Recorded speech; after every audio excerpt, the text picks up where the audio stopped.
Bonjour, je suis Arden Landry, expert en cybersécurité et en criminalistique numérique. Aujourd'hui, je suis avec Anaëlle, qui a été victime d'une attaque sur son disque dur. Elle pensait que toutes ses données étaient perdues à jamais. Mon défi est de remonter la piste de l'attaquant et de récupérer ce qui a été effacé. Anaëlle, je sais que c'est une situation stressante. Tu pensais vraiment avoir tout perdu, n'est-ce pas? Tu te demandes si on peut vraiment retrouver des fichiers qui ont été supprimés? Alors, regarde, je vais te montrer l'outil que j'utilise. Ça s'appelle Autopsy. C'est une plateforme d'analyse forensique open source extrêmement puissante. Elle me permet de scanner en profondeur ton disque dur, bien au-delà de ce que tu peux voir normalement. On va pouvoir examiner les fichiers que tu as mis à la corbeille et que tu as vidés, analyser les journaux système pour voir qui s'est connecté et quand, et même extraire les métadonnées cachées dans tes documents. Les traces de navigation, les fragments de fichiers, rien ne lui échappe. Tu te demandes sûrement comment c'est possible, vu que tu as tout supprimé toi-même. C'est une excellente question.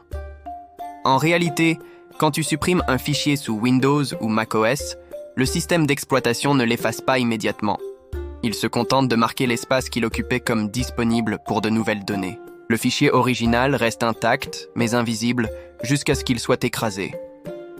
Autopsy, lui, ne se fie pas à ce que le système lui montre. Il lit directement les blocs de données brutes sur le disque, là où toutes ces traces persistent. Et voilà, regarde ce qu'on trouve. Ici, on voit des fichiers que tu pensais avoir effacés définitivement. Juste à côté, les journaux révèlent des connexions suspectes provenant de serveurs externes.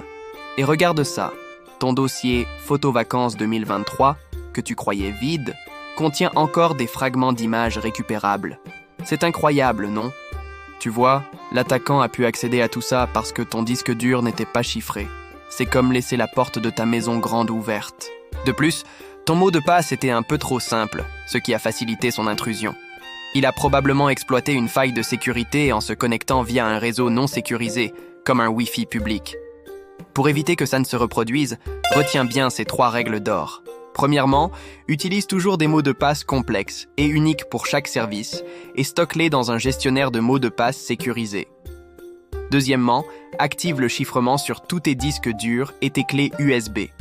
C'est une option native sur la plupart des systèmes aujourd'hui. Et troisièmement, fais des sauvegardes régulières de tes données importantes sur un support déconnecté. Si vous êtes une PME, une école ou un professionnel et que vous faites face à une situation similaire, je vous recommande vivement de faire appel à un expert comme Arden Landry.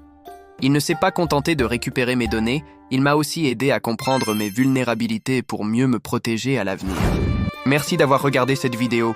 Si elle vous a été utile, n'oubliez pas de vous abonner, de liker et de la partager. Et souvenez-vous, dans le monde numérique, rien ne meurt vraiment. Restez prudents.